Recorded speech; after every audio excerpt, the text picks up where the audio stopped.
Yes, yes, yes, good people. We are back for another open court discussion live in the Counselor's Corner. I am your host, David Lorenzo Glover, aka the Controversial Counselor. Joining me is my co host, the Big Bad Wolf, Herb Lewis. Ow!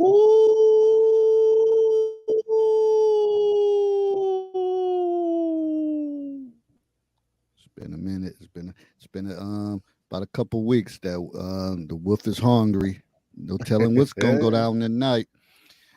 But as far as the panel, the choice is yours.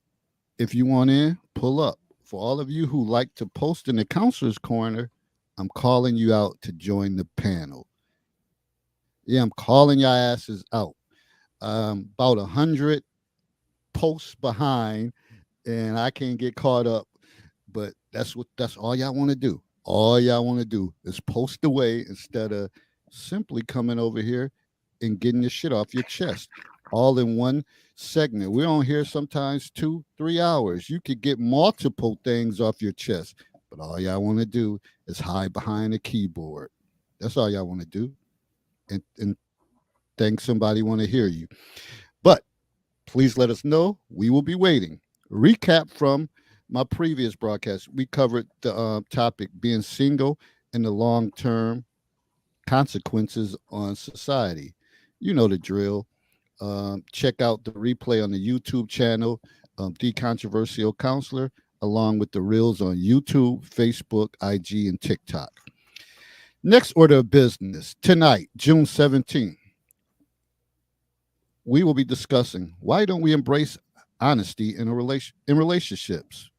Me personally, I don't think any relationship has 100% honesty because that would be like perfection. But I can give you three reasons why honesty is not embraced to get the show going. Number one, fear fear of upsetting your partner or feeling bad or have them feeling bad about themselves. Two, unclear truths, not sure what the truth is, like a state of confusion. And three, discomfort, being uncomfortable, comfortable, which typically leads to resentment and awkwardness. Okay, now that I have got the party and your thoughts going, please like and share our video. And don't forget to tell a friend to tell a friend to subscribe to the YouTube channel, The Controversial Counselor. We're sitting at a 867, 866. It keep going up. I can't get out of the 860s, whatever, trying to get to the 870s so we can eventually get to 900, trying to get to 900 subs. It's been a process, but a process worth living. Um, and this was yesterday. I hope all the fellas had a wonderful Father's Day. Me personally, I don't get caught up in that commercialized hype. Uh, don't need the validation, but it was your day. I hope you did everything you wanted to do without any lip or any pushback, because you deserve it. So here we are tonight. You know, it's been a heat up outside. You got game 5 going on, the Celtics and the Mavs, and we in the counselor's corner tonight. So I know we haven't been on here because I've been in vacation mode and doing things, but it'll slow down eventually. So had to come back tonight to have this conversation um, about honesty in relationships. So Herb, what's good with you before we even get going? Man, this summer's about to kick off, man. I'm doing some home renovations, I suppose you can say that. Um, got my floor stripped in my bedroom, so I might have somebody come over and look at a few things before I move on to either paint, which is probably what I'll do first, given the magnitude of what I have to do. Then I'm gonna refinish the floor, and then I'm gonna finally move all the bedroom furniture in there and get some new bedding. I haven't done that in quite a while, and it's long overdue. So there's that. Uh, Finish my roof and the front porch roof, which really needs to be done. And then, of course, the book, get that situated. Hopefully, I meet the deadline that was imposed to me, and I think I'll do that. So there's that, man. It's been a busy month or two, man. So I'm kind of geeked with all the things I have on the docket, and we'll see how it unfolds. Yeah, for me, I know y'all been seeing the post about the school closing. So pretty much the school year is over for the students. That ended last Wednesday. Uh, the last day for staff was Friday. I'm still in there because I was 12-month employee. So my office is kind of bare, walls is clear. Pretty much it's amazing the things as I was cleaning up that you come across, and you're like, damn, like I just moved in without doing any house cleaning, like finding old uniforms and stuff that the students used to wear. Um, so it's just a lot of emotions because I spent 11 years in that same spot. That's like a second home. 11 years in the same office. Yeah. So it's going to be a change. I did see what my new office is going to look like. I get a chance to go there on Thursday for professional development, and it's time to like a couple teachers said, that they're going to have to get in condition over the summer to be prepared. And many people will say, why do teachers have to get in shape? Or because you never know what the hell's gonna go down. And Yeah. part of it is, instead of teaching 45-minute classes, they're going to be teaching 90 minutes. So you got to have some endurance. You can't be a teacher just sit behind a desk and not do anything. You got to have movement. You got to be engaging. So that requires energy. So, and I understand. So I'm going to have to join that thought process too, to be like, I gotta get back, gotta get in shape, gotta be ready. And I know you had this look, Herbert, like puzzle look, like 90 minutes, where that means they only Yeah. have four. That means they only have four classes a day. So they may have math on Monday, and math, social studies on Monday, and one day. Then the next day they may have science and English language. So it kind of alternates. But they're in there. It's the same amount of time, but it's every other day that they had those classes. They're just in there longer. Is the thought process Which behind this to align them with college? a lot of times the thought process is less transition in the hallways. And they do that in the high Oh, schools. That's the where it's set up. The less transition, meaning less chaos. That they're in opportunities for them to be in the right. hallway. Because when they're in the hallway, that's usually when fights and stuff break out during transition Hmm, time. okay. So a lot of that has to do with it. But again, you got to have some endurance for that 90 minutes, because you got to have shit ready. Because 90 minutes, these kids, That's a lot of time. it's a lot, and they can't sit still, especially at the middle school level. And you talk about the boys and stuff, they are super hyper and active, whatever. So you gotta have your stuff down to a science, like pretty much up until the bell rings for them to go to the next class. So that's going to require endurance. Well, how that impacts me is when I go in there and do I guess guidance lessons, that damn, and I'm a man of few words, but I didn't even think about it really, that I'm gonna have to be in there for damn nine. Well, I really don't. I could tell the teacher, oh, I'm gonna be in here for 40 minutes, and then you could do whatever you got to do after. So it really does it. It's as much as I make it. If it takes that long, which I doubt, but I can always let the teacher know ahead of time. I'm gonna need an hour. Then after that, I'm out of there. So that's where it's at. So that's coming to fruition. I think my last day in that building will be probably like not this Friday, but the following Friday. That'll be it. It'll be a wrap. That's it. Also, I have That's my that's I've never had to transition from a building to another building. So that's well, actually, as a student, I have never as faculty or anything of that matter. So that's interesting. That's interesting. I was almost suppose it's like leaving, one job mid employment to go pick up at another one. That I've done. So that's always interesting. So that's definitely Yeah. Then while we didn't have a show the last this Monday, so I last week. celebrated um 54th birthday, so low key, chill, had dinner, relax, nothing nothing major. Enjoyed my time, enjoyed my time, and that's where it's at. And I'm just happy to be like, hey, still healthy. Mine is still solid. Uh, not in the best condition, but not in the worst. And just ready to see what Yeah. this this year around the universe brings. So that's that. All right. Now, we're gonna cut through all that, whatever, and get into this question.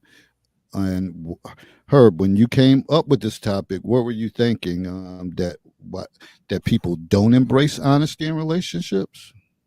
Well, the this was prompted. Shout out to Vicky Moore. This was prompted by the clip that was posted in the counselor's corner with the couple that was on the date, and I believe the lady may have been a little bit older than the gentleman that she was dating, and she starts out being straightforward and frank with him. She said, "Look, I want my eggs cracked. I want them scrambled. I want to drop my last name. I'm not gonna be your bed maiden. I'm not gonna be your maid. I'm not gonna be your house." I'm like, hey, look, she putting it out there on Front Street. What she want, what she expect, and when. I said, there's nothing wrong with that. Then I was like, you know what? Why don't more people do this? And that's when it hit me. I was like, you know what? We need to get to the bottom of this because I think a lot of people really don't understand, if I can use the term insidious. I don't think people understand how insidious not being truthful is, not just, you know, among people in terms of relationships, just in general, at least in this country. And I'll lay that out in a moment. So that's how the ideal came to me. I was like, you know what? Yeah, because that's part of what I'm writing, with the book is how to get at that kind of truth from an individual who's trying to hide it from you. And we hear it all the time that men lie or women go dig this, and it's just like, wait a minute. Going into combat that somebody's gonna get hurt. It's just like a boxing match. They say no strategy survives first contact with the opponent. So anything anybody has in mind when you go out on a date, that's bound not to be the way that date goes. You can have it planned out. Something happens, a distraction occurs. You got to retool. Somebody's late. It happens. The question becomes, how do you deal with it afterwards? But this is the larger question. What if everything went according to plan? There were no deviations, no disruptions. What would you do? Would you say, wow, I planned that out and it went perfectly? That never happens to me. Well, why? Why does that never happen? Why don't you have everything just go smooth day after day after day after day? And I'm going to say this to some people. Matter of fact, a lot of people are going to disagree. That's the way we've been conditioned. From the moment that we understood how to complete sentences, how to quote unquote tattletale, we've been indoctrinated to not do that. When your friends gets in trouble, the first thing they ask you is, who did it? And after you tell, what did it come around to tell you? Nobody likes a tattletale. Stop telling on your friends or you're not going to have any. So, what are we to do as kids when we're brought up like that? You're told not to tattletale, and then you get into our culture, Black American culture, and there's the no snitching policy or the no snitching culture. And then you have at the root of not being honest is a legal right to be deceitful or not to unveil the truth. Now, I want people to understand. I want you to utilize the Fifth Amendment. Okay, don't go out there getting yourself in trouble talking to the police when you need this. As the Pop brothers, attorneys at law, shout out to them brothers, saying shut the fuck up. It's a 37-word script. If you haven't heard of it, go look at the Pop brothers attorney, and they'll give you the 37-word script. But back to what I was talking about. This country is founded upon that. So how do you figure out when to be truthful, how to do it, when to do it, and who to do it with? I got a couple questions down here, and I'll ask this one question, and then we'll come back to it later. Who is the, now this question's for anyone, any and everyone. Who is the one person in this world that can be honest with you without you getting defensive, emotional, vindictive, or defensive? Who is the one person? I want people to bear that question in mind as we move on with tonight's program. So, when you set that foundation, or that foundation is set, you know, the no snitching, don't tattletale, nobody doesn't like a tattletale, you won't have any friends. What are we left to think? What are we left to do? How do we get over that gap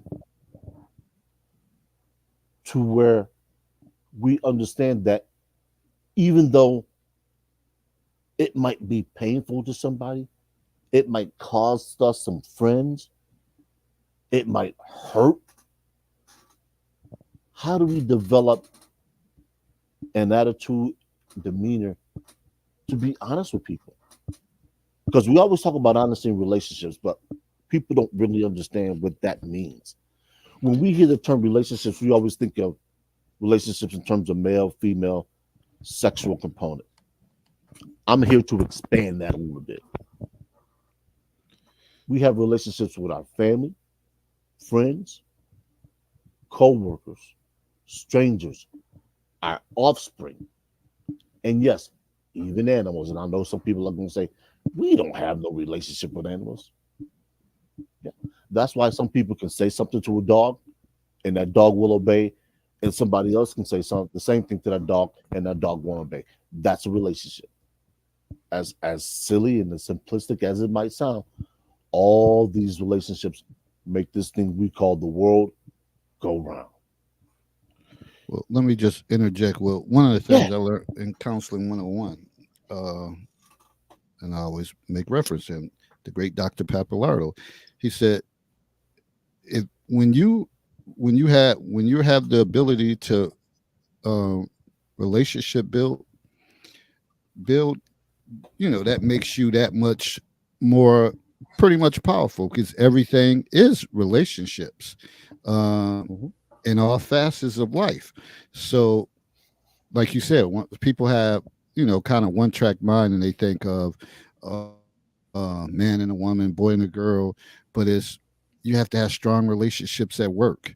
You should have strong relationships in your community, at church, amongst your, immediate family. So it's always about relationship building. The problem is people's emotional intelligence and what they can handle and what they can't handle. And that's where the problem comes in, that people can't handle it. That's why sometimes people say the less people know about what's going on in my world, the better, because a lot of times people put a lot of stuff out there to different people, and they don't consider the source, and they get Mm-hmm. a bunch of information thrown back at them. Oh, I would have did this, I would have did that. But if you stop and reflect and think about it, you're like, hell, they could say this. Why did I even share this with this? But you get so accustomed to sharing certain things with people, and we never hit the point and say, man, I don't care if that's my mother, father, brother, or whatever. They're no, they never give me good feedback. They you know, so what would be the point? And again, I think we people continue to share with the wrong individuals, and they get wrong feedback. So, and I think that's probably one of the biggest things on why things go the way they are. We have to consider who you communicate with on a daily basis, uh, because if you communicating with freaking losers, shit, eventually that's going to be a part of your mindset. And I know that kind of subjective, like, what do you consider a loser? But if you think in terms, whatever you consider it, and if you know that they're toxic and don't bring anything to your world, uh, which may not necessarily make them a loser, but I think that's just a figure of speech. Uh, if they're not doing anything or giving you any quality of life, then you should start considering how much you share with those individuals. See what Donald said. He said the truth is honesty Yeah. is a tool and weapon that serves the wielder. We use it to attract and deflect appropriately, and Yeah, people do I agree with that. use it to their favor. Yeah, because I wrote something on that, and I just said the truth is generally associated with negative outcomes, negative repercussions, and negative consequences. And that's what I was referencing earlier when I said if everything goes smooth. What if there were not? What if we were rewarded for telling the truth? And just like Donald said, thank you for joining us as well, Donald. You have some people that will weaponize the truth to hurt people because they have a malicious character. And this is the thing that keeps a lot of people from dealing with certain people. And I asked a question earlier, who can be honest with you? I'm going to answer that question. It should be anyone. And why do I say that? Is because if you are acutely self-aware, there should be nothing, and I mean absolutely nothing, that an individual can say about you that you don't already know or haven't acknowledged to yourself. Whether you've done it publicly is a different thing. I have people that come up to me all the time and they'll say, Herb, you're this, and this. No, I'm not. Yeah, you are. I asked about 4 other people and they agree. You know what? That's great. Really, that's fantastic. I applaud you. But what people need to understand is this: you can have a consensus of opinions about you or something that you do. That does not necessarily make it factual. And let me explain. Let's say you carpool to work, and every time it's your turn to drive, you take a particular route. And people say, well, why do you always take this route? You say, because I feel comfortable. They say, yes, but it's about 2 or 3 minutes longer. You say, yes, I'm aware, but this is the route that I take because I'm comfortable with it. And people that don't understand why you're comfortable with it, they're going to question it. And understandably so, because sometimes people want answers. Now, do you really want to reveal to your coworkers that you saw something that was horrific or the other direction that you would normally take, and that you don't want to relive that memory? Do you think these people would say, oh, I understand, or do you think they would snicker and say, "Oh man, stop doing this and stop being like that," or "You need to seek counseling," or would they acknowledge that and say, "You know what? I'm glad you understand your shortcomings. I don't want you to relive that trauma. If this is the way that you feel comfortable, then by all means, please take this route." We don't have people that do that. We don't have people that understand the human condition and they defer to somebody who understands themselves and who's not willing to risk putting themselves in harm's way, whether it's mental, physical, or both. And they do what works. Far too often we shame people for not doing something that the way that we would do it. Failing to realize that, hey, there's more than one way to skin a cat. You got some people, matter of fact, I'll do something really, really simple.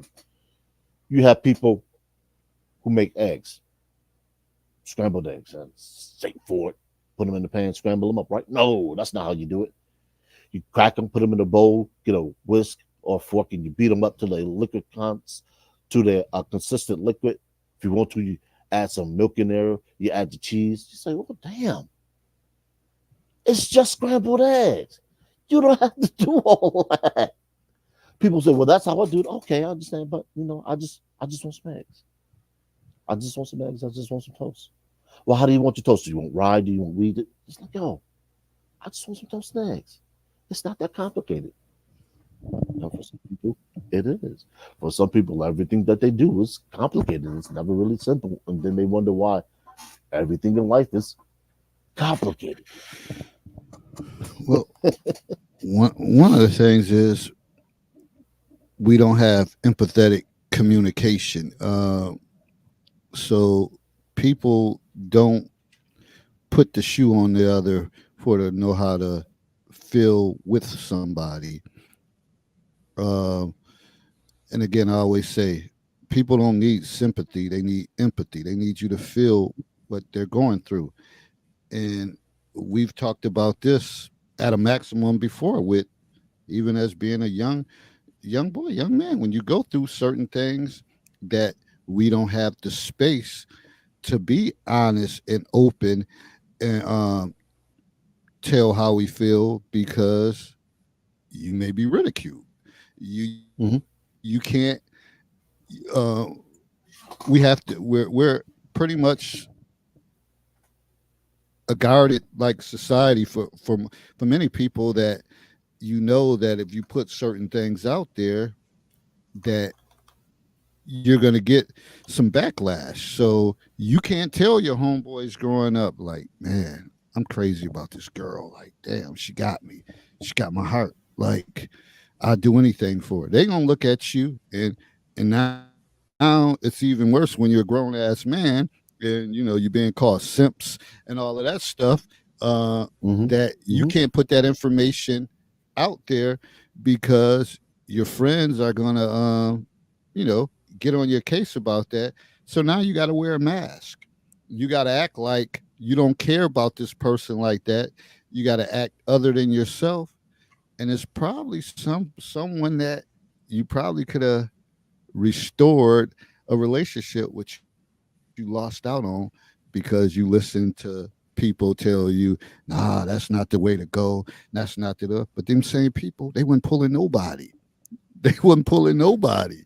And so it starts off there, and then don't even talk about the workplace that you really can't trust people, or you say one thing and you share something, then all of a sudden it's around all over. So it's kind of like you're in a culture of like where let's see who we can get, like I got you. uh, like everybody's trying to one up somebody or trying to find some weakness, and instead of just being there working your job, doing your own thing, and say to yourself, it's enough money and growth for all of us. Some Mhm. may get it sooner than others, but if we all stay on the right path and we help one another out, we'll all get there eventually. No, that ain't the type of And culture that we live in. it's very reminiscent. You talk about the NBA Finals. It's very reminiscent of what's going on in the WNBA as we speak with this whole Angel Reese and Caitlin Clark situation. That we haven't got into that, and I'm kind of glad because I see the life that it's taken on. I'm just like, people don't. I don't know if people don't understand or people don't want to see the entire picture just for what it is. And whether you come down on the side of homosexuality or heterosexual relationships, Caucasian narrative, the Native Black American narrative, I'm just like, wait a minute. At the end of the day, this is supposed to be a sport that grown women are playing, getting paid decent money. They want more money, but yet here they are. Shout out to BGS who said that they're going to find a way to coof this up. And it's just like, you have the opportunity to propel your sport, sort of like Magic and Bird did, to new levels, but you're finding a way to sabotage it. I don't understand why. Somebody's got to, and I understand the nature of women. You know, the nature of women is drama. And I was listening to a podcast earlier by BGS, and he was talking about the ways that they could exploit this. And he mentioned something that I thought was kind of cool. And I don't know how this would actually work, but I'm sure network executives could figure it out. They could have the show called Basketball Wives and actually have the wives of some of these players sitting back talking about the things that they do. I was like, that's, you know what? I might tune in to watch some shit like that. And I don't even have TV at home, buddy. And I don't have TV at home. So there's all these different things that come into play, you know, in terms of being honest. And it's like you said, Dave. Who do you trust? Who do you know that's not going to betray your confidence and try and use something to undermine you? You know, use something to make you a target.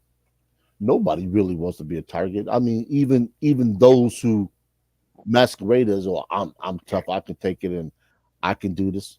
Nobody really wants to be ridiculed in a court of public opinion, at home, on the streets, nowhere. Nobody wants to be made to feel uncomfortable or uneasy. But here we are. No matter where we go, somebody in proximity to us is a target for criticism, ridicule, whether it's public or private, and we never know who these people are. We never know what somebody's personal struggle is. You know, it's let me tell the story. I was at the unemployment office looking at the jobs wall, and a gentleman that came in. Now, when you go in, you're supposed to sign in, they call it. So your name, date of birth, phone number, you know, just so they can keep track for purposes of actually saying the office is actually utilized. So a gentleman that came in probably a minute behind me, and I'm looking at the jobs wall, and the secretary asked him to sign in, and he's trying to do it, and he's having a problem. So me being who I am, I go over there and I tried this. He said, no, I don't want to do that. So I went back to doing what I was doing. Now he had walked over to a table. Now, unbeknown to me at that particular time, there was somebody sitting there, a young female. I guess he had taken a liking to. And he said, I think he said, "What are you doing here?" Or "How often do you come here?" Something like that. And I looked up, I said, "I don't know, come here." I can't remember exactly what he said. It's something to that effect. And I looked up and I said, "Are you talking to me?" And he looked, and it wasn't so much what he said, so much as with the attitude he said it with. He said, no, I'm not talking to you. And I looked around thinking, who the hell, who else is here? He said, I'm talking to her.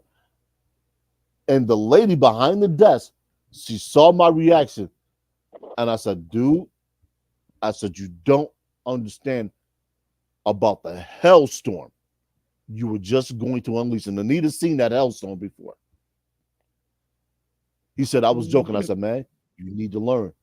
Some things aren't funny, especially with the wrong people. So we don't know what somebody's mentally at. We don't know what will trigger somebody. And we don't know what that reaction is going to be once they're triggered. So I always tell people, and I learned the lesson that day too. Tread lightly. If you're going to joke with somebody, make sure that they know beyond a shadow of a doubt that you are joking. Because you do not want to wake up under the foot of somebody who decided to stomp you out and you didn't know it was coming. Well, I was just joking. often tell my students that it's never a joke unless you got two willing participants. So when you say I'm just joking, the first question I'm gonna ask, have y'all joked around before? And other kids say, no, we never talked before. So then I say the person telling the joke, but I don't say it like this, but I want to say it like, and that's probably part of the reason that we can't have these courageous and real conversations, raw conversations. Like, well, how the fuck you joking with this person if you never had any interaction with them and you never spoke to them? How are y'all joking? Oh, I just said I was just. How do they even know that? How do they even gauge that? Y'all never communicated. You only joke with people that joke with you. So right. It's not funny. And so I've been having a situation with a young buck teacher that likes to, I don't know, maybe trying to find his way. But he makes little jokes that kind of be like out of pocket or questioning your skill set. And I'm like, but I'm kind of low key at work. I'll let it go. And I want to say, dude, you don't fucking know me like that, whatever. Do I look like I want to? Do I go around here acting like I'm Eddie Murphy telling jokes or whatever? I joke with the kids, stuff like that, but adults, and again, I don't know. It could be one of them people that's younger, look up to you, but they don't know how to build a relationship with you, and they think they can say stuff, but they have no filters. But he gonna have some issues. He gonna have some issues unless he tighten it up. Because I let a lot of stuff go this year, but next year, I mean, it's still this year, but this current coming up school year, probably gonna have to rip him a new one. Probably gonna have to hurt his feelings to get him on track. Because sometimes you got to hit somebody on the head to make him understand. I haven't hit him on the head yet, but it's coming. It's coming if you keep coming out of his mouth slick, whatever. You don't know me to joke like that. So build a relationship with me, and then you'll say, "Oh, Mr. Glover, he like to tell jokes. He could throw something out there." But when you don't know me like that, that doesn't work. Yeah, tread lightly, and it's funny. I have that written down on my show notes, and one of those things is to cultivate relationships allows one to be honest. It's written down. So great minds indeed do think alike. And I would tell people that, wherever you go, whoever you speak to, the moment you speak to somebody, you are building a rapport or you're destroying the ability to build the rapport. And I know some people can say, well, how can you actually destroy something that doesn't exist? Energy, my friend. Energy, my good friend. Matter cannot be created or destroyed. I believe that's one of the axioms. So let me give you this situation. There's an individual in the store who's walking with a cane. They're trying to reach something, but they're having difficulty. How do you assist them? And I know this, get it for them. But what if they don't want you to get it for them? I know that sounds counterintuitive. It sounds counterproductive. But what if that person has had to fight to be able to get up go out and walk with that cane just to get to the point where they're in that situation. And it might be something that they want to overcome, but they have to learn. So what I would advise people is do this. Ask. I know it's a three-letter word that sounds very, very quaint, if you will, but ask. Ask them, can I assist you with anything? Give them the right to remain autonomous. That way they don't feel slighted, and as Donald pointed out, they don't feel humiliated. Sorry. Humiliated, and it gives them the right to remain and have the integrity and the freedom to be who they are. Some people like to struggle, and some people like to overcome that struggle, even if it's self-imposed. It gives them a sense of being. It allows them to say, you know what? This is something that I've struggled with. I can overcome it. I've done it. And if for nothing else, then I needed to prove it to myself. I've accomplished it. And I think people don't realize how big some little things are, no pun intended, to people.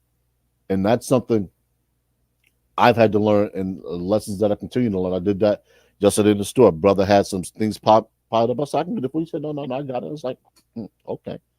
And then I harkened back to the situation that happened at the unemployment office. I said, even though it's in my nature to be helpful, I have to learn how to be, as stupid as this sounds, less helpful. That's something that I need to learn.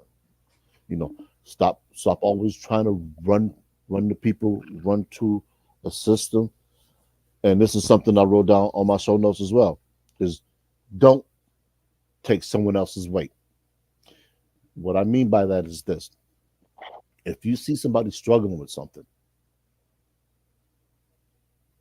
and you have an inclination to offer, just wait a bit. Wait a bit.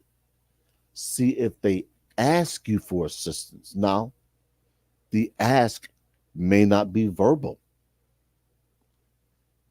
The ask might be physical. They may look down in a way, they may look up in a way, they'll do everything except look at you directly. And this is when you can ask. It's all about tactically inserting yourself into a situation that may not be wanted by you. I know all this is counterintuitive to helping people, but sometimes the best way we can help somebody is to not help them. Like I said, some people want to struggle. Some people like that. It makes them feel alive. So just be there in case. And if they don't use you,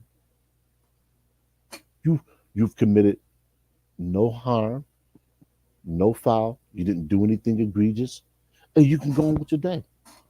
They can go on with their day. They can get home, pat themselves on the shoulder, say, you know what? I've overcome something today. The next day, I look for the next hurdle. I look for the next thing I can accomplish. Because a person that's had a stroke, I guarantee you that them getting up and walking again, that's a serious thing that they've had to overcome. So you never know where somebody is on their journey. And that's something else I wrote in the book is you never want to disrupt somebody's journey because you don't know where they're going. You don't know where they come from. You don't know what their end goal is. So just be patient with the world. Everything will happen in due time. Anita, what's good? Hey. Everything's good. Everything? Mm, Yeah. got the right hand in. Everything good. Well, today anyway. Okay, Took my okay. nephew took my 6-year-old nephew to the splash pad today. I played with some kids. I ran around. They have a splash pad and a nice playground in the same area. We had fun. I played with this little baby. She was so cute. I mean, she wasn't a little baby. She was like 2. So Probably. yeah. Make you want to have one, huh? I mean, that ship has sailed. Well, I mean, I would adopt. I would definitely adopt because there's a lot of I see there's a lot of parents that don't take appropriate care of their children, and I'm like, it makes me upset because I'm like, there's women that can't medically have children, and here you are, you have a blessing, and that's how you approach it. That really pisses me off. So, but yeah, I had fun today. I got a little tan, little sunburn. I'm white girl summer right now. I'm looking pale. Okay. So, as far as this subject, anything that we said since you've been listening stands out? Yeah, I think you guys made some really good points that are valid. Especially, let me go back because I was listening. Actually, I was on the Counselor's Corner page looking for this broadcast, and it wasn't on there. I was like, "What is going on here?" Well, you can't. I don't think you can put it on there into groups anymore. Oh, StreamYard. I see. Got that message. I think that's been in a play for probably the last 2 or 3, probably last month. So that's why I decided it's probably it's running in LinkedIn, YouTube, and Facebook, but you can't put it in actual groups. Well, you might be able to, like, when you advertise or put it out there, to tell them it's on David Glover's page. Because usually it comes up in my news feed automatically, so I don't pay attention what page it's on. I was confused. Mm-hmm. Good suggestions. Yeah, but building relationships, no matter in what capacity they are, is really important, especially in my field work, building a rapport, like human services, especially building a rapport with your coworkers and your clients is imperative. So they want to work with you. There's, for instance, I have a job interview coming up where it's working with, can you hear me? Or is it squeaking? Yeah, we hear you. Oh, okay. So I got my Bluetooth headphones on. Working with people. Go ahead. Working with people with mental health issues, trying to assist them in finding Section 8 and HUD housing.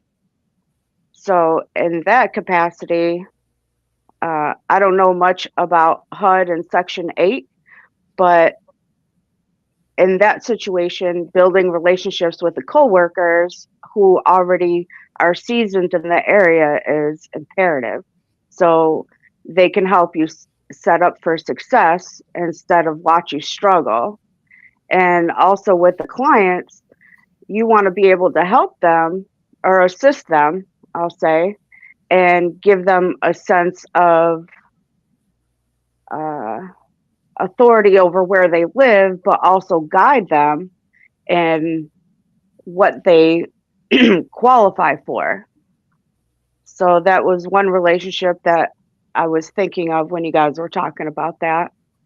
And I read a book. It's actually my favorite book that I have. I got it in 1997 in Wurzburg, VA. I was there for physical therapy.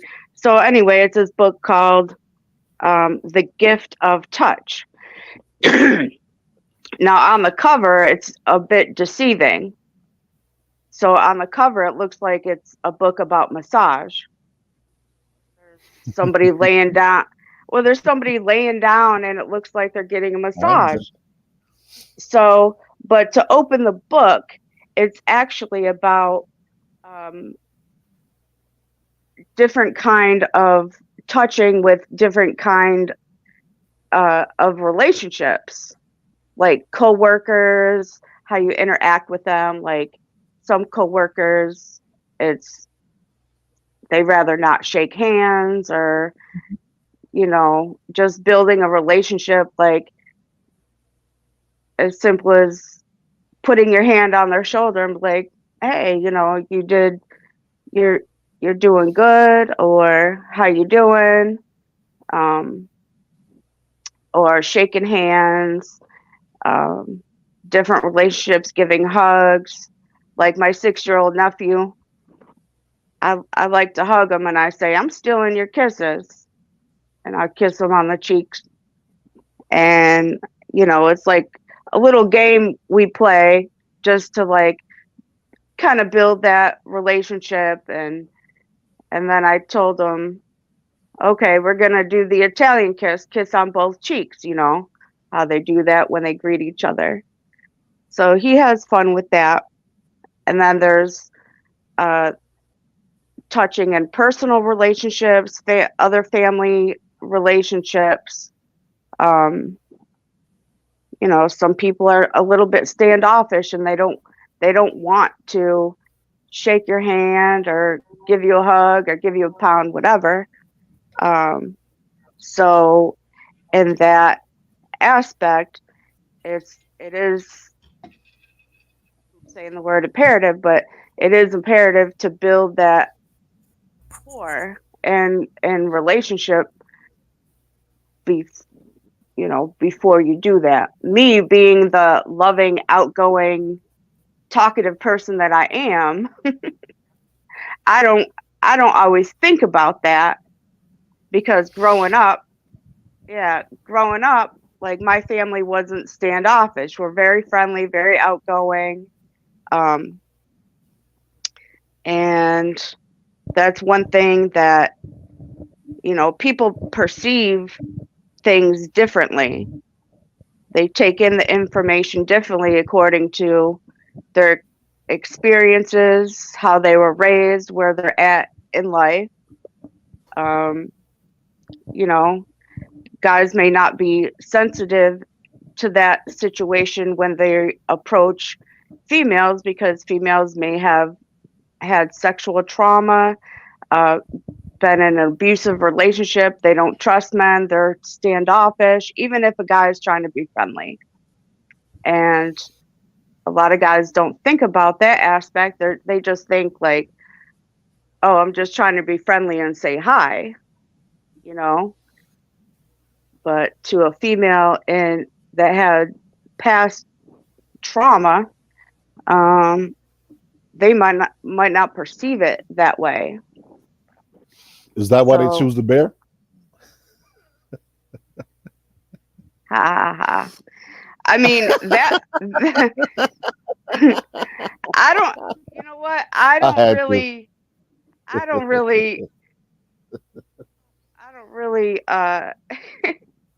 I think that whole viral thing was just kind of crazy.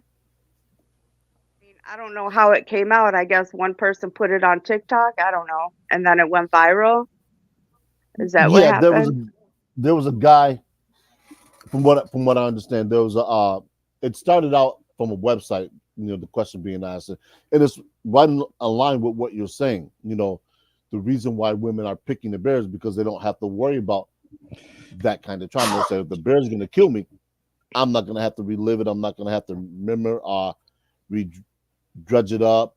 I'm not going to have to live with it the rest of my life. So from that aspect, I understood. But it's just like you're saying, the average guy, and this is where the FBI crime statistics come into play, and people, they always say, well, that's no.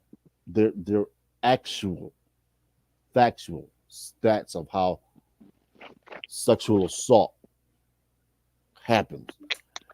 And the odds of a woman, regardless of her race, ethnicity, age, the odds of her being attacked by somebody she doesn't know is only 1 in 4, comparatively speaking, to someone who knows her, which is a 75% chance.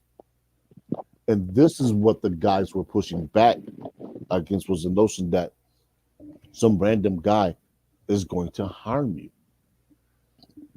Excuse me. Ooh. And it's just like you said, men may not know about a woman's past. And it's understandable. You don't know. That's why earlier in the show I said ask. And I know it sounds counterintuitive, and it's gotten to the point now where men, they're just not speaking to women openly.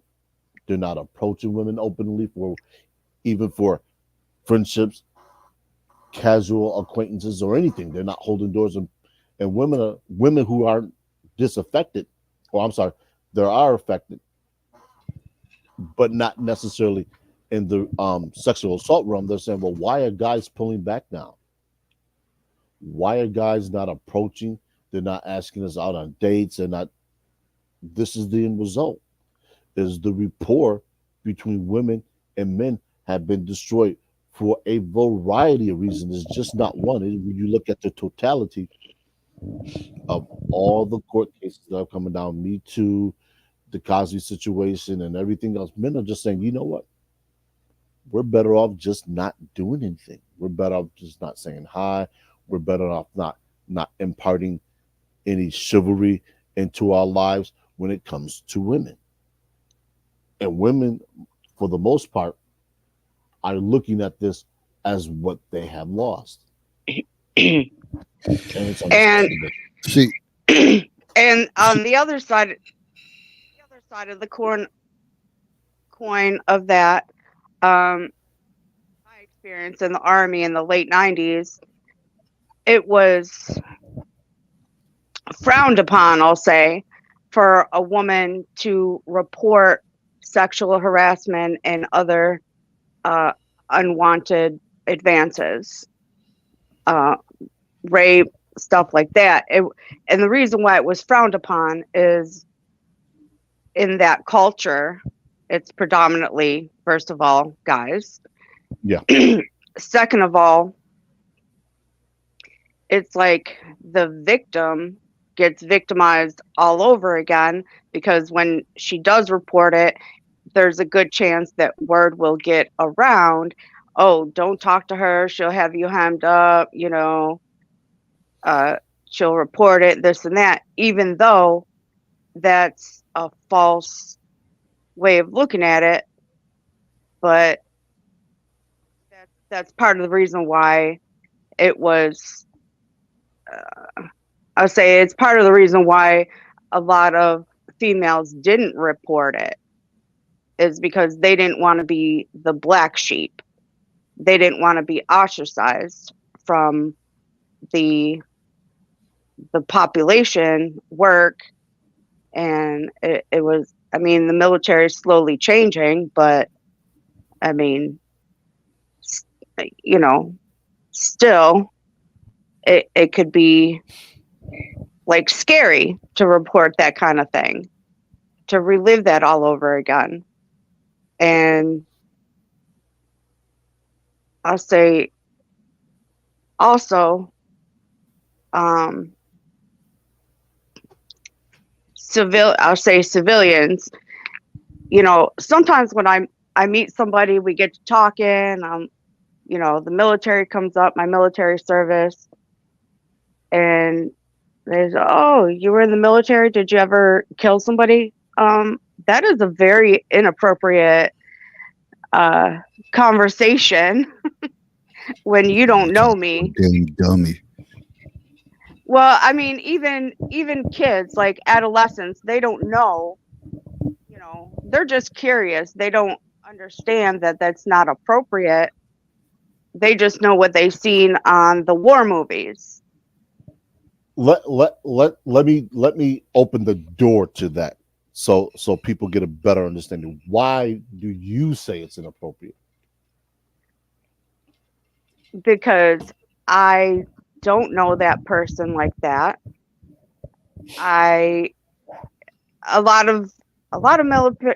Most military people that I know don't want to talk about that because it's trauma. That experience was traumatic. Hold on. But I just want to focus on you for a moment. No one else, just you. Why do you say it's inappropriate other than you don't know that individual?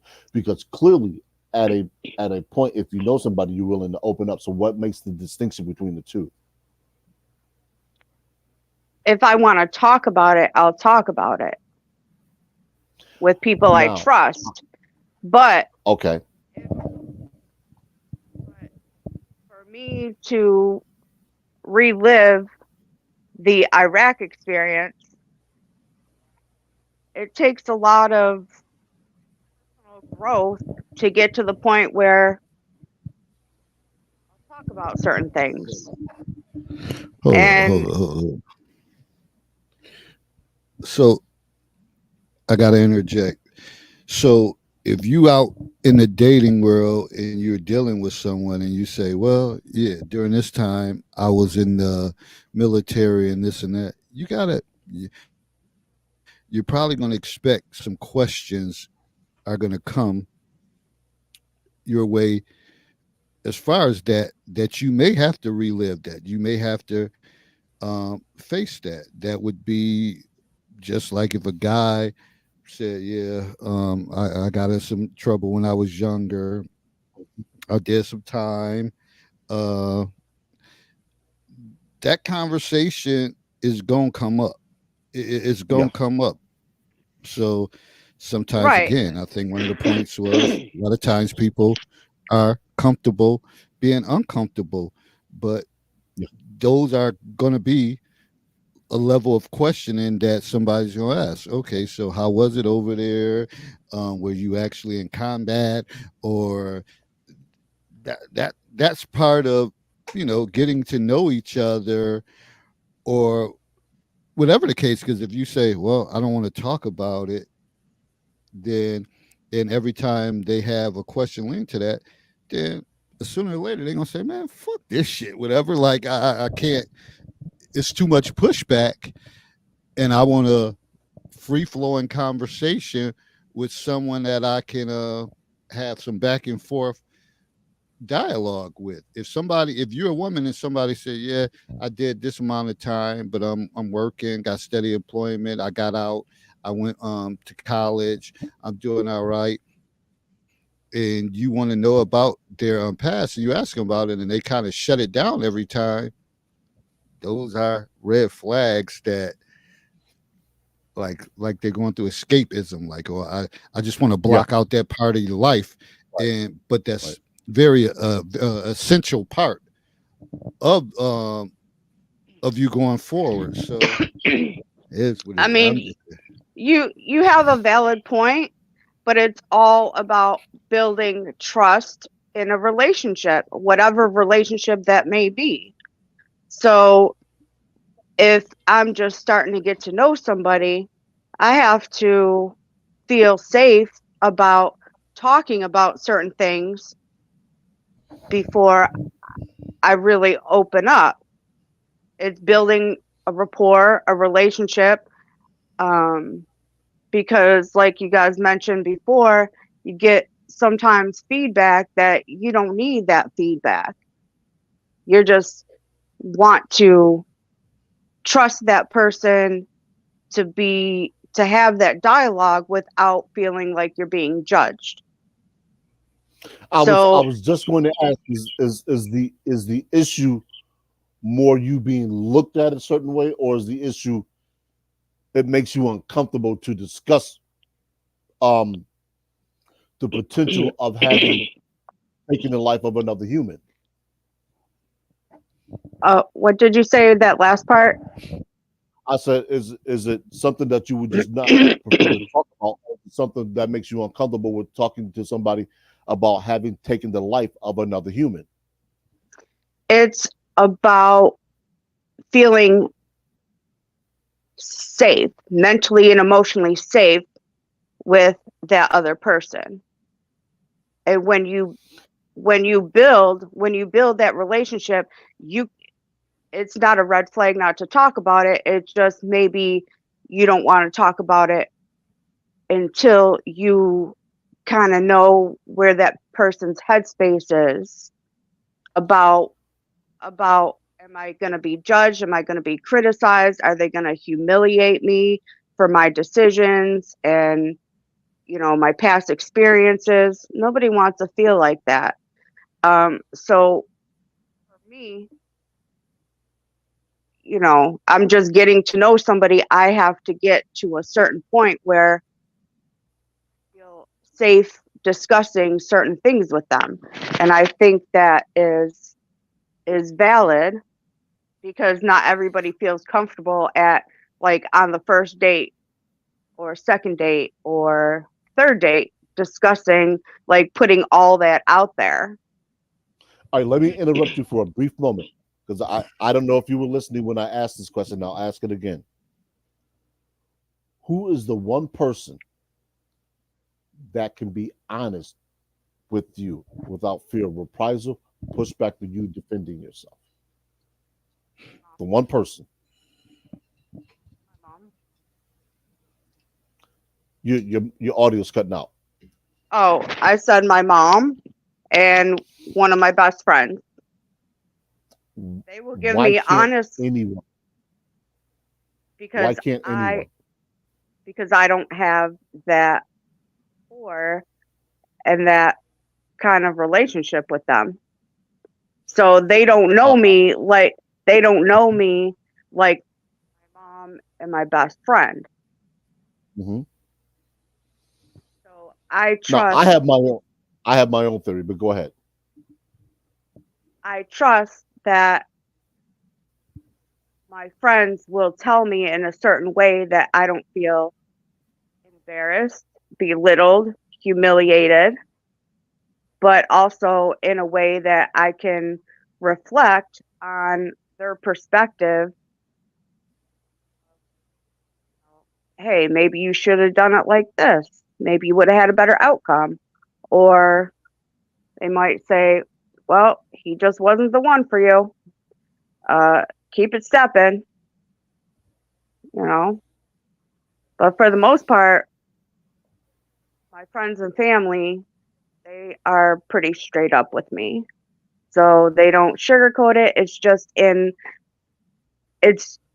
in their delivery of the information that you can take it, oh, well, now I feel like I need to be defensive, or okay, that was good feedback for personal growth. Okay, got it. Check. Put it in my little writing journal, you know. Well, one of the things is, which So a lot of times people do it. I don't necessarily feel like it's a red flag not to, right off the bat. People have not really a timeline, but a time and place for it where they get to a comfortable place to open up. So if somebody, I feel like in conversation, you can learn more about a person by having casual conversations rather than asking a million questions. And I'm a person, I like to ask a million questions, especially if I don't understand something. Herbert, you So, know, I ask a million questions until I so, understand. so you like to ask a million questions, but don't want people to ask you anything. I get it. Walk right into that. I heard as soon as you said that, I was like, I get it. okay. No, I get it. no, I get it.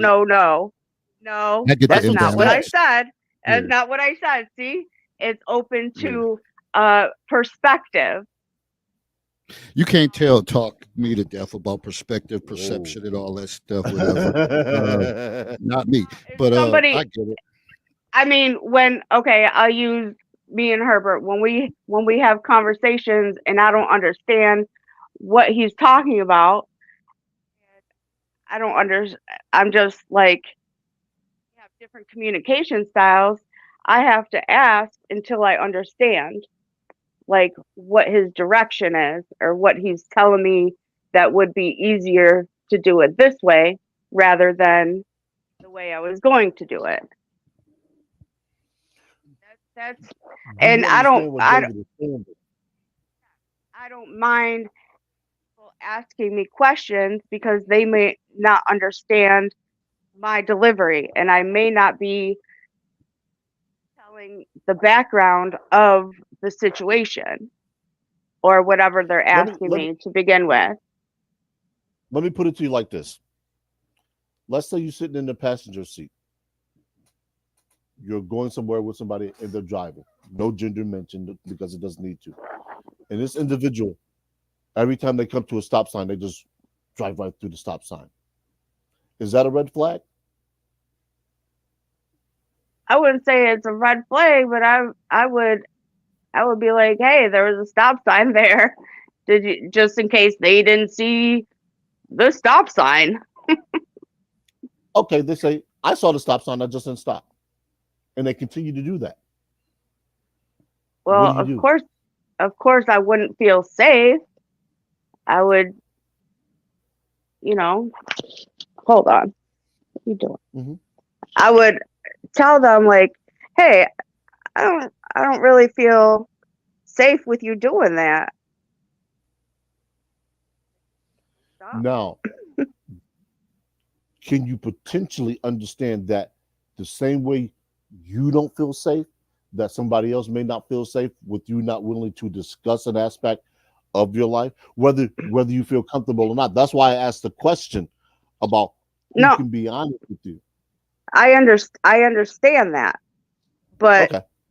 like I said, when you build a relationship with somebody, you get to a point where you do feel, and this is for everybody. Well, I don't want to say everybody, but most people, that there's a certain time and place to feel comfortable with other people to share certain personal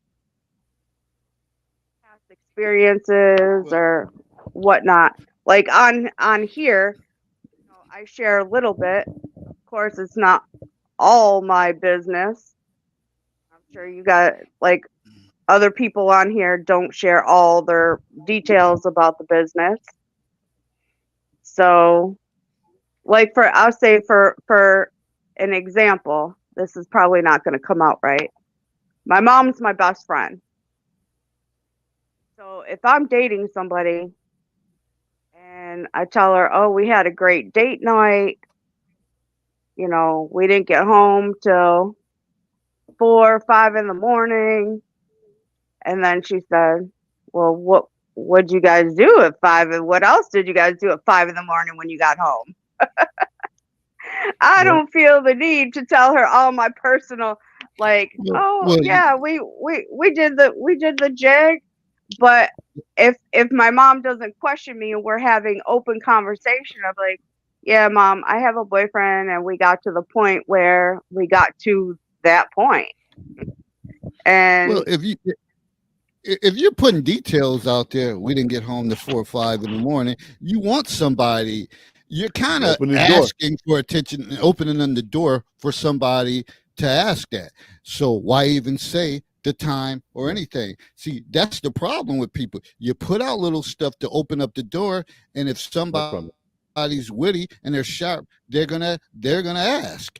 But if somebody goes over their head, maybe they won't ask. So Right. you just leave out those subtle details.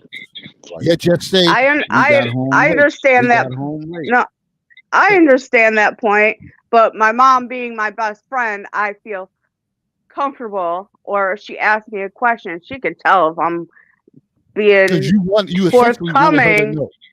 You wanted to tell her essentially. That's what you wanted to Tells do. me if she asks me like, "What'd you guys do? What did you guys do on your date? Did you have a good date? Did you have a good date night?" I'll say somebody, you know, I've been seeing for a couple months. So I didn't think about that point that you just brought up, Dave. But people in my life, I feel comfortable, but I'm not going to tell them all the detail. Know All what I those do? But details. that's It might be Know what I something. tell people? Sim- hmm. On no matter what level, when they ask, it was all right. That's it. That's it. It's all right. This is And why I shit, always tell people. that shit This ends is it why all. I always It's all right. go ahead. I'm sorry, David.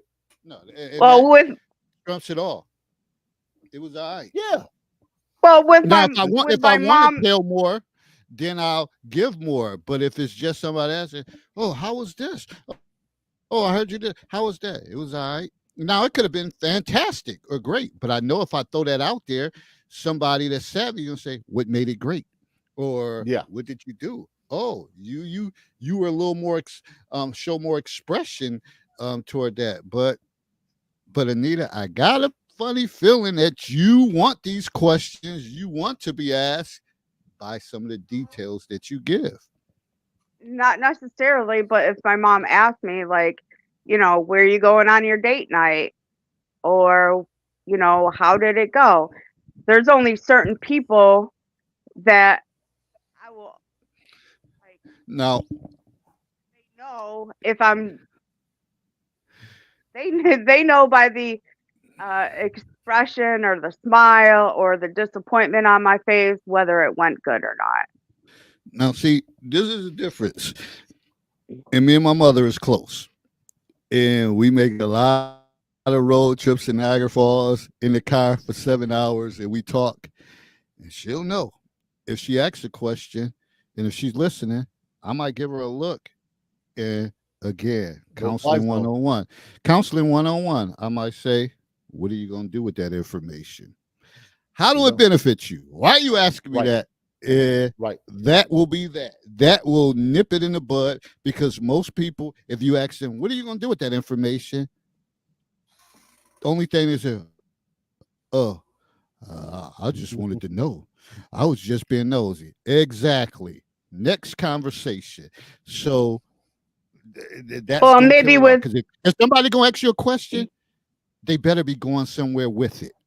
They better have. well, They better have somewhere they're going with the conversation, and you're not just gonna say, "Oh, I was just asking." What? Just asking for what? Yeah. That's all. well, maybe in that aspect, men and women have different relationships with different people. That that like I have a different relationship with my mom and best friend, so I'll feel comfortable telling my best friend certain stuff that I don't feel comfortable discussing with my mom.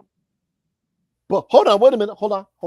So So you only yes, talk my about the mother. sexual aspect of details, because you ain't gonna say to your mother, you did this or you did that, but you'll tell your best friend. Nice try, Yeah. Nita. Nice freaking Okay, try. see Okay. now Yeah.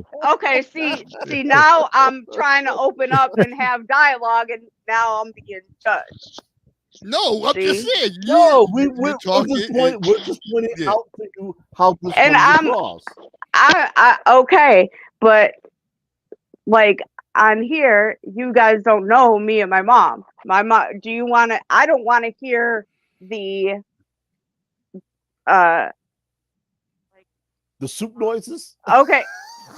I want to hear that I was conceived on my mom's honeymoon. I don't want to hear about. I don't want to think about my mom and dad having sex. That's And just natural. like, That's natural that you don't disclose certain information. right, I'm not gonna tell my mother that, oh yeah, I plowed her down, or whatever the case is. Certain thing, it's a time and place for everything and certain individuals. So that's a given that you're not going to share those type of details, but you would share that with your best friend or whatever. Guys are not going to share that with their dad or whatever. Like, oh, dad, I tore that ass up, whatever. They not going to talk like that. They not going. I mean, a couple of my female best friends, we have open conversations like that. Like, my mom, if she that's your hold female on, friend. hold on. So my mom, if she meets somebody I'm seeing, she don't want to think about. It's like a implied thing that after 6 months that we're happy Y'all with trying to it. procreate. Not really procreate, but we built that That's why I relationship to said get to that, to get that, to get to that point. Anyway, this is, but see, this is, and back, people, back and when I said, go ahead. the back to the conversation. Um, okay, that's all I had. That's all I have to say about that. But back to the conversation that you were talking about, Herb, about people might see somebody that needs help in the grocery store. Now, me being raised to respect my elders, and we always took care of our elders. Yeah, I always ask people, hey, would you like me to get that for you? Or do you need help with something? Can I help you? Some people would say, oh, thank you. Yeah, that's very helpful. And like I was at the VA Thursday, and I was at the little store in the basement, and this guy, he was the older guy. He was in a wheelchair, and he had a lot of stuff, and he was looking at the drinks in the cooler. Now that cooler door is actually hard to slide open. And I was like, hey, can I help you with something? Do you need help? And he was like, oh no, I appreciate it, but I have to learn how to do this myself. And I was like, okay. He's like, there's not always going to be people in my life that help me. And I was like, okay. There you go. So at least I feel good that I was trying to be helpful for my elders or somebody that may not look able, like a 4-foot old lady, if she's trying to get something from the top shelf, or me, I'm short. I'm like 5 foot. So when I'm in Walmart and something's on the top shelf, I wait for somebody tall, it's usually a man, to come by. I'm like, man, would you mind getting that for me? I can't reach it. Sounds like you're trying to flirt. No, see? listen, That's the listen. difference. No. I'm just saying. I'm Listen, just saying. sometimes it's just simple as this, whatever, no matter who it is or whatever it is, if they can understand, you good? Are you okay? And keep it moving. Simple as that. You don't have to get into all that. And I mean, if you understand body language, you may say something, but you're never going to get into a power struggle or something. But if you simply say, you okay? And most people will be like, oh, actually, I'm not. Or no, they'll tell you if they think it's genuine. And Yeah. that's the thing. Genuine interactions with people, uh, people can feel it and they'll know you're being sincere, and they may open up to that. If you go into some old long-winded, look like you're struggling and all that shit, whatever, you're not going to get the results. But if you less is Say all more, that. less is more. Right. No, I didn't he's say you not say saying that. he's just giving an example. So less is Mhm. more, and so and again, no matter if they old or little kids or whatever the case, I can see some discomfort on their face, and I might just say, "You good?" And if they no, well, actually, then I like, okay, well, talk to me or something like that. But they just it got to be something that they kind of feel like this person is being genuine, and Mhm. they got my best interest at heart. So that's the level of communication that you want to get to. Now, I'm not going to sit around and gawk at nobody and watch them for a while struggle. I might say that initially. If they say they all right, I got to keep it moving. I got to keep. Mhm. I'm keeping it moving. I'm going. I got to go. Now, if it's somebody that's really like bad, and like, okay, I got to step in, that's different. But for the most part, if they look like they got their mental capacities, but they may be struggling with something, I'm going to give them that space to just by those simple words. You good or are you okay? And if they open up and do whatever, then we can try to get to the bottom of it and help it out. help them out. So that's that. A Mhm. lot And of it's this and stuff it's is funny you basic said, conversation. yeah, you said that, Anita, because I have down here in my show notes too that for some people the truth can be jarring, and I equated it to the 5 stages of grief. People will say, "Well, what does that have to do with the truth?" They are very closely aligned for a a very wide range, wide ranging reasons or wide range of reasons. First stage of grief is denial. We have a lot of people who will deny certain things that have happened to them. It's how they deal with trauma. So if an individual, doesn't matter what the gender or age, if an individual is still coming to grips with something that occurred, be it day ago, week, months, years, if they haven't resolved that, it is asked of them, it will just re-trigger them. They'll go through the event, and all of a sudden, as it's as if they're right there going through it again. And Mhm. that's what that's what counseling is supposed to do for people. It's supposed to be able to move them along to certain steps in that grief process. So you get to denial, anger, then bargaining, depression, and then the final step, acceptance. Now, Mhm. depending on who the individual is and the nature of the transgression, if you will, some people will go from denial and not even address that, and they go right to anger. This is why you see a lot of people in domestic relationships, they explode. And then they skip anger. I'm sorry, they skip bargaining and depression, and then they go right to acceptance.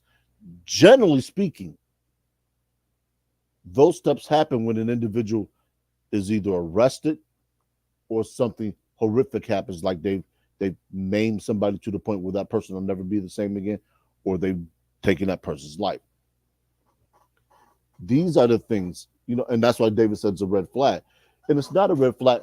People have to understand something about the term red flag. Red flag does not mean you're a bad person. I want people to understand that, because we hear the term red flag all the time.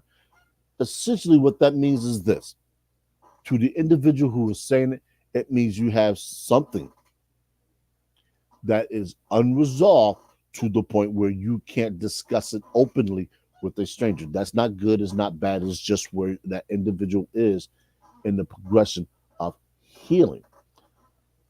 And I'm not sure if I answered the question I asked about who's the one person that can be honest with you. Anybody can be honest with me. Anyone, anytime, anywhere, so long as somebody's not within earshot, and they'll be offended, because I'm comfortable with everything I've done, good, bad, or indifferent. That's me. I've worked on that. I pride myself in being able to say, look, you can't say anything that's going to harm me. You can't use anything that I've told you that I've done and weaponize it, because you can't lift the sword that I wield. That's just not possible. Some people will say, well, what do you mean? You can't. I gave the sword to you, but you can't use it against me. I'm going to reference an old cartoon, Thundercats. There was only one individual who could use the sword of omens, and that was Lionel. So when I give you my sword of omens, you can't use it against me. That's my sword and my sword only. You can't wield it. Nobody can wield it against me. And this is what you have some people that will try and do. They will try and take what you told them, and this is probably what you're referencing, Nita, and they'll try and use it against them. You can say, hey, look, I know what I've done. I've come to grips. I've reconciled it with myself. That's sitting on the closet shelf. Every time I need to go back and visit it, I do that. And some people boo-hoo compartmentalization. It's the way you get through life. Go ahead, Dave. And I think that's part of it too. That why people don't engage in honesty because of the manipulation factor. If they tell you that they went through, had trauma, or whatever the case is, and some people take that information and throw it in your face. Or the reason why you act like that because your daddy wasn't involved, or your mother was a crackhead, Mm-hmm. or whatever the case is. So people hold back because you just never know. People people throw low blows uh, at the time when they're upset, and then in this world of social media, all the little I'm trying to think of the word I can't even think of it right now, but the little stuff that people post put out there, and everybody knows who they're talking about when they have a mishap in a relationship. All that shit got to stop as adults. Yeah, And yeah, we wonder why, as an adult, you're doing it, but then we expect it to be controlled in the school environment where kids' brains aren't developed and they're going to be more irrational and more triggered to do this. But as adults, you see it all the time. Like, why y'all putting this shit out here? Why y'all talking about this? Like, what is going on? Like, and people feed into that shit every day, all day. The best thing to do sometimes is just Machiavelli off social media, uh, disappear and have people wondering what's going on with you. But people can't do it. So this is where, honesty and a lot of things come into play because people are like, I ain't telling people shit. I ain't saying this because people run with stuff. And that's the culture that we created, and social media just made it worse. So I don't I don't have too much good faith in a lot of relationships or just interactions with people because people still don't even understand that. It's even jobs or different things. It's enough for all of this to go around. It's no need to try to cut nobody's throat or whatever the case is. It's enough. Mm-hmm. It's enough on the table that we all can get it, whatever you're trying to do. It may take some people a little longer, but if you stay the course, we all can get it. But nope, people cutthroat, don't care. So all of that honesty and all that stuff, we just got to survive day by day in this culture that we live in. Personally, I will tell people this. I'm going to mention a movie, and I'm sure most people probably have heard of it. A Few Good Men. Titanic, no, no, no. We heard I that. know a few good men. Eh, The part played by Jack Nicholson is Colonel Jessup, Jessup. He's a colonel, and in the trial, the lawyer, of course, played by I can't believe I forgot his name that quickly. Played by Tom Cruise, asked him. He said, "I want the truth." And what does Colonel Jessup say? The famous line: You can't "You can't handle the handle truth. you can't handle the truth." This is what I would encourage people to do. When you're in a situation where somebody presses you for some information similar to what Anita was talking about with her service, channel your inner Jessup. Create a caricature and let that caricature stand for what you've done. This way, you allow yourself to discuss whatever it was that occurred, good, bad, or indifferent, without actually talking about you per se. You can say, look, I was in this situation and this happened, and I just grabbed the knife and I did this, or I did this, I did this. Most people are going to think you're lying. And you know what? That's good. You've accomplished your objective. You've shifted their attention from you to a perception of you. I guarantee you one or two things will happen. They'll think you're full of shit and they won't ask you anything like that, or they'll be so intrigued that they'll probably want to write a story. How did that feel? Just go on with it. Run with it. It's a scenario. It's a story. You don't have to worry about it being false because Colonel Jessup doesn't exist. In that particular way, you can allow yourself room to breathe, room to tell somebody, give somebody some information, and they get off your ass. That's why I said the truth can be jarring, because if an individual, because I've never been in a situation to where I've been in combat, I had to take a life, but I've been on several medical calls where people have died. And I'll tell you, that shit's not fun. It is not fun. And each time it happened, there's been 3 times, I've had to go back to work. It's not cool. It's not something I would wish on anybody. So I understand when somebody says they want to talk, they don't want to discuss certain things, but you have to get to a point where you're going to say, I am not going to allow what occurred in my past. And this is for anyone. I'm not going to allow what occurred in my past to dictate my future, because that, quote unquote, that red flag just means to me that an individual hasn't gotten to the point where they're comfortable about talking to me, a stranger, or whatever else that's happened. Go put the cake in the oven and let it cook some more. And when that cake is done, then you can serve me a piece. But I don't want to eat raw cake. That's not good. So we have to be careful as people, pulling the cake out the oven when it's not done and then giving somebody a piece and then expecting them to like it. They're going to say, look, the hell are you feeding me? Are you trying to kill me? They're just going to say, you know what? No, thank you. And they should, because they're saving themselves time and they're saving the other individual that is not being forthright time.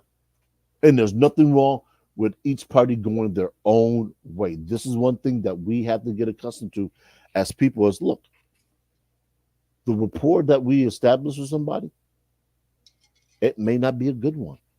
And it may be one that we need to walk away from. That's why I was in the show with, are you putting a brick in the wall of conversation, or are you taking a brick out of the wall of conversation? Because if you're taking a brick out of the wall of conversation, it allows you to build the rapport at your pace. Now, you always reserve the right to come back around and say, hey, remember that story I told you about me and I did this and did this? Well, that's not necessarily the case. It went like this. And they're going to be like, you know what? I completely forgot about that, because you gave them a story that was so sensationalized that they was like, okay, you know what? They answered the question, but they weren't honest. But I knew it was a lie. I knew it was a fabrication. All right. I left it alone because I wasn't going to get the answer I wanted. That's how you give yourself the grace. Sometimes other people won't give us grace. We have to create the space to get that grace. And that was one thing I wrote down here, is we have to know how to cause a distraction without being a distraction. I know the people say, well, what the hell does that mean? Simple. Let's say you walk into a restaurant. You with somebody, you with a group of people. You got a flatulate. You ate something earlier, and you gotta let one go. How do you get away from those people so you can do that without embarrassing yourself? Hey, look, I left something in the car. I got to go back. Well, you need the keys, don't you? No. I'll be all right. They're going to say, what the hell? How can you get into the car and you don't have the keys? Your intent was never to get into the car. Your intent was to get away from people so you can do your business. You can come back and say, you know what? I thought I left it in the car. It was in my purse all the time, or it was in my pocket.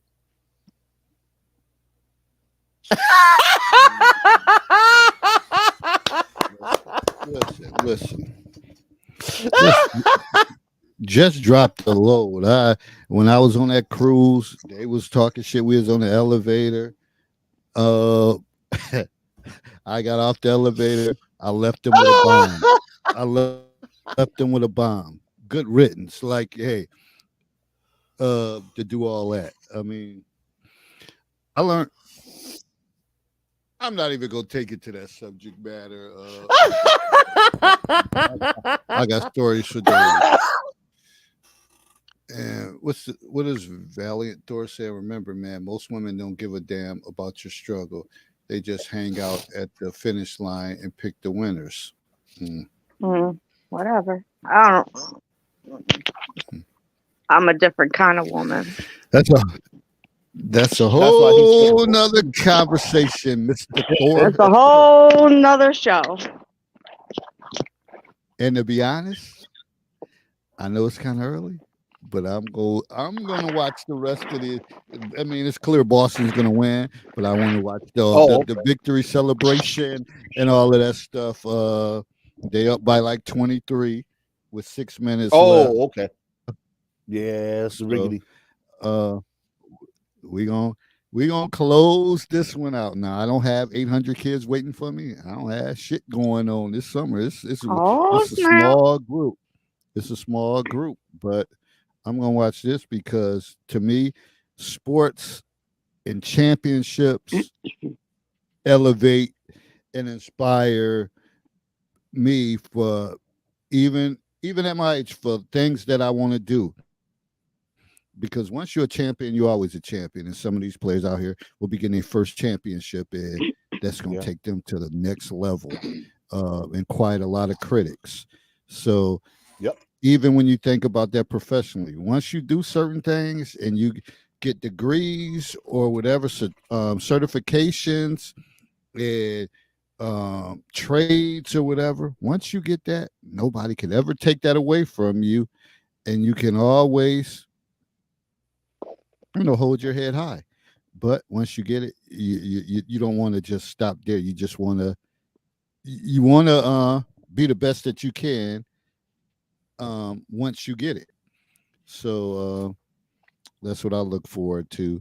So we're gonna get some closing comments. We're probably not done with this conversation by far, but it was a great segue, a great introduction into why people don't engage in honesty, because it's a whole lot of stuff with it.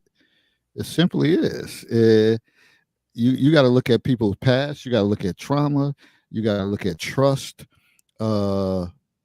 Confusion, complications, confusion. There's so many things you got to look at. Why people just don't put stuff out there or be honest about certain things. And again, like we talked about, you got to look at the manipulation factor too with the person that they're putting it out there. You don't know what they're capable of doing with that information. Nothing lasts forever. Sometimes you're in a relationship you think it's going to last and it's going to go on for a while, and then something happens and it's done.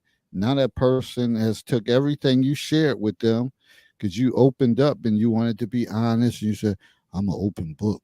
I'm transparent. I shared everything, my childhood struggles, this and that, and they turned around and told everybody about it. Shame on you. Shame on you. So now you got to feed people with a wooden spoon, not getting it all. You got to earn that. You got to earn it. And that's my closing comment. I usually go last. You got to earn it. You got to earn anything you get from me extra. You got to show me something different. Because other than that, you'll just be, I can't figure him out. I don't understand. He's such an enigma or whatever. Yep. I give people what based on the merits of my trust level with them. And if you haven't got to that point, then you still got work to do. That's my closing comments. So go ahead. Herb, Anita. Three Drop it. things. I have. Go ahead, Anita. I was just gonna say I don't really have any closing comments, but it was a good dialogue. There was a lot of valid points. I gotta feed Buddy.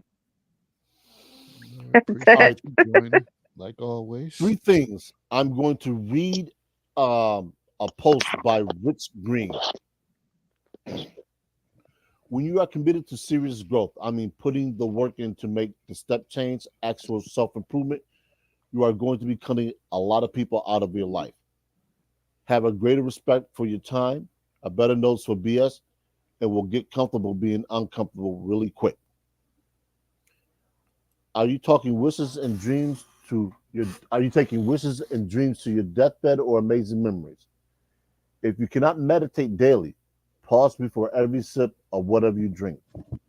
If you can't do that, pray and say thank you to yourself before every meal, before you head down every night and the first thing in the morning. If you cannot create something for yourself, give thanks for what you have. There is no universal rule book for life because you are unique, like it or not. What's going to work for you isn't going to work for him. So work out which rules you have been trained to believe in and are prepared to break if you have the stomach for the consequences. There's no blueprint for life without some stress and anxiety. There's no easy road. The pain of discipline or the pain of regret.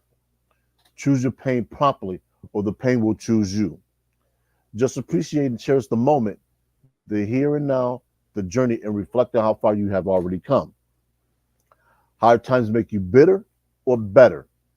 It depends entirely on the company you keep, your role models, and values that you live by.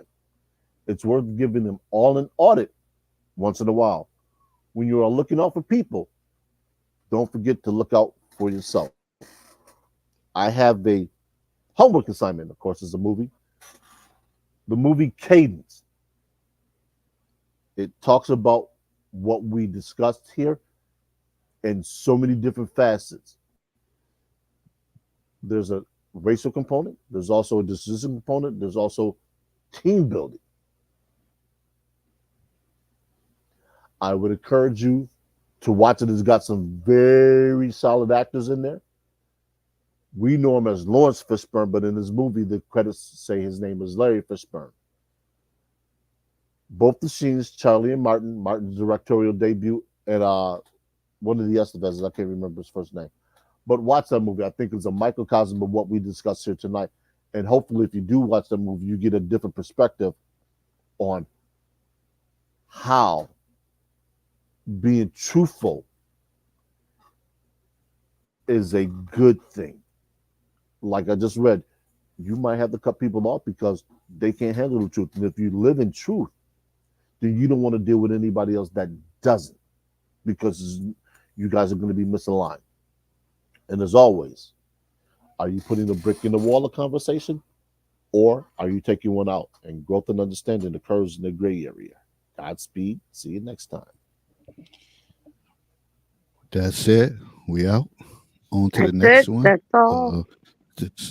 Stay tuned for the clips from this show and all the other posts in the Counselor's Corner. And I'm still waiting. I'm still waiting for, because I'm gonna start calling y'all out for real. I'm gonna put a list. I'm gonna have a hit list. I'm gonna be like Javante Take Davis in Baltimore. I'm gonna have a hit list of people that gonna come on this panel, because I'm gonna call them out. I'm gonna hashtag their ass because they keep putting out stuff, keep putting out, and I never saw their face. So it's coming. It's coming. I might work on that this week. I got a hit list. It's probably like 10, 15 deep of people that post. Y'all gonna have to show your asses up here. Y'all gonna have to bring your asses up here. As Aunt Edwards told Charles Barkley, bring your ass. Y'all gonna have to bring your ass on this platform. All right, good people. We out. On to the next one. Everybody be safe. Stay cool. Yeah, we out. On to the next one. Peace. Peace and chicken grease.